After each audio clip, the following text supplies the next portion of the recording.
Selamat pagi, kita bertemu lagi di dalam acara Embun Surgawi pagi ini.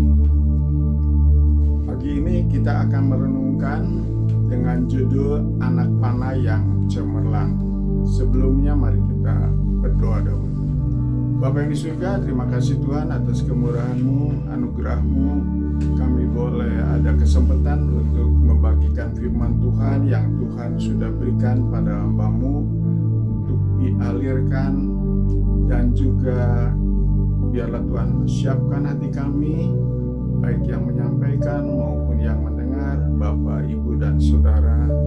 Biarlah Tuhan juga memberkati sehingga firman tumbuh dalam hati dan berbuah, dan juga akan mengalirkan kepada teman-teman kami yang banyak, mungkin yang lemah, yang sedang sakit, dan juga yang sedang ada masalah.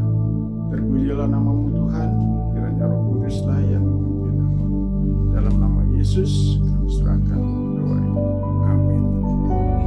Pembacaan diambil dari Yesaya pasal 49 ayat yang kedua.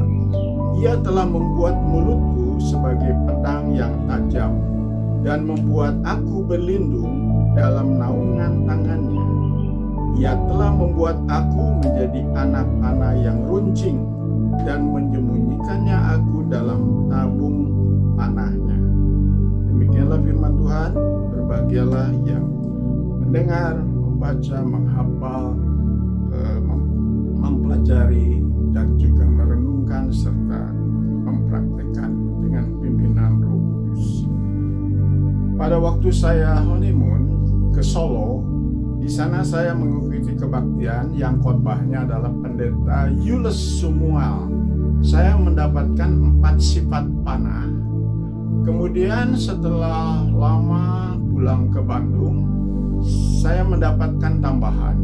Lalu bertugas ke Lampung juga ada tambahan lagi. Karena sakit, lumpuh kedua kaki, kemudian kembali ke Bandung, saya mendapatkan lagi sifat anak panah menjadi 10. Inilah yang akan saya sampaikan. Kiranya ini menjadi kekuatan, berkat, dan juga dapat mempraktekkan firman yang disampaikan, yaitu sebagai orang-orang yang percaya, anak-anak Tuhan, bagaikan anak panah yang cemerlang. Itu terjemahan yang lama. Yang ayat dibacakan sekarang yaitu anak panah yang runcing. Yang pertama yaitu sifatnya runcing ataupun tajam. Nah, apa yang harus tajam di bagian tubuh kita? Ternyata mulut, lidah, dan bibir. Di dalam Yakobus pasal 3 ayat 2 dikatakan bahwa kalau kita menjaga jamu libi, jaga mulut, lidah, bibir, akan menjadi sempurna. Juga di dalam 1 Petrus 4 ayat 11 dianjurkan supaya kata-kata kita atau waktu kita berbicara seperti menyampaikan firman Tuhan. Kita tahu bahwa firman Tuhan itu lebih tajam dari pedang bermata dua.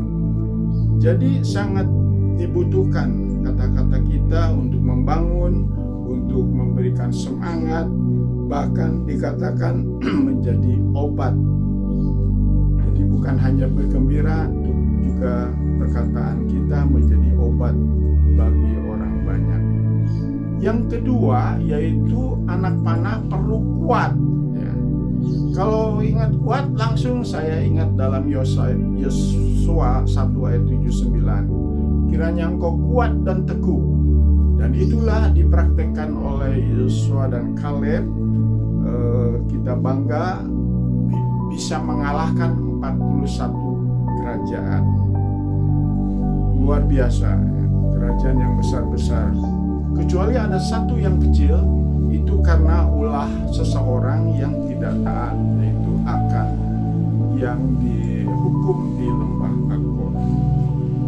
Jadi marilah kita kuat, teguh di dalam Tuhan, mengandalkan Tuhan. Yang ketiga, yaitu anak panah itu taat, menurut Tidak ada anak panah yang dipanahkan oleh pemanahnya. Pemanahnya itu yaitu Yesus Kristus. Kita sebagai anak panahnya. Jadi perlu taat. Kemenangan Yesus juga karena ketaatannya. Jangan meleset ya. Seperti Naaman harus 7 kali mandi baru ia sembuh dari kusta. Juga pada waktu zaman Yosua harus berkeliling 7 kali. Jangan 6 kali, jangan 5 kali, jangan lebih, tetapi harus 7 kali. Yang keempat, anak panah itu harus cepat ya. Apalagi kita sekarang sudah percaya bahwa hidup kita singkat seperti uap. Jadi kita harus cepat, jangan lambat. Menyesal kemudian akan tidak berguna. Jadi sesegera mungkin, jangan membanggakan hari esok karena besok kita tidak tahu apa yang akan dilakukan. Itu dalam Amsal 27 ayat yang ke-1. Juga di dalam Yakobus, hidup seperti uap. Sebab itu hari yang paling baik adalah yang dikatakan hari ini ya. Detik ini, menit ini, karena belum tahu kita kapan dipanggil, atau orang-orang yang akan ditemui juga mereka tidak tahu sampai kapan. Yang kelima, kita harus tepat. Sudah menjadi idola saya, yaitu Nabi Nuh. Nabi Nuh dikatakan ia melakukan tepat seperti yang Tuhan perintahkan.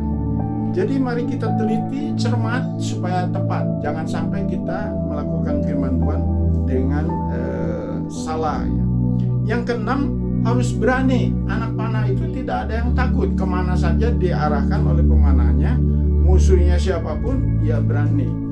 Ya, salah satu contoh bahwa walaupun itu besar, Daud kecil, tetapi ia berani sehingga ia mencapai kemenangan. Yang ketujuh, lurus.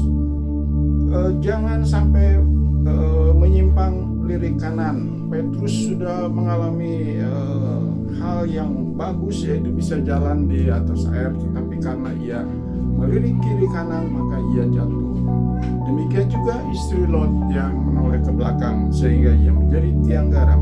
Yang kedelapan, maju.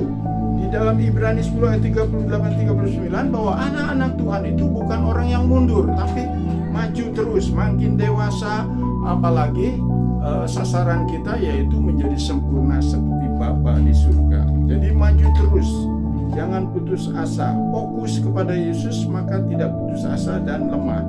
Yang kesembilan yaitu memuliakan Tuhan. Jadi jangan puas kalau kita dipuji. Seperti Paulus pada waktu dipuji, ia sobek jubahnya karena dia dianggap dewa. Tetapi yang harus dipuji yaitu Tuhan sebagai pemanahnya, bukan kita anak panahnya. Yang terakhir yaitu dipelihara, disimpan dalam tarkasnya. Jadi kita percaya bahwa pemanah itu akan memperhatikan juga anak panahnya, disimpan baik-baik, dipelihara. Nah, untuk ayat yang terakhir dalam Filipi 4 ayat 19, Tuhan akan mencukupi kebutuhan kita, akan memelihara. Itulah yang bisa saya sampaikan, kiranya ini menjadi berkat bagi bapak-bapak, ibu-ibu, dan saudara-saudara yang mendengarkan. Immanuel.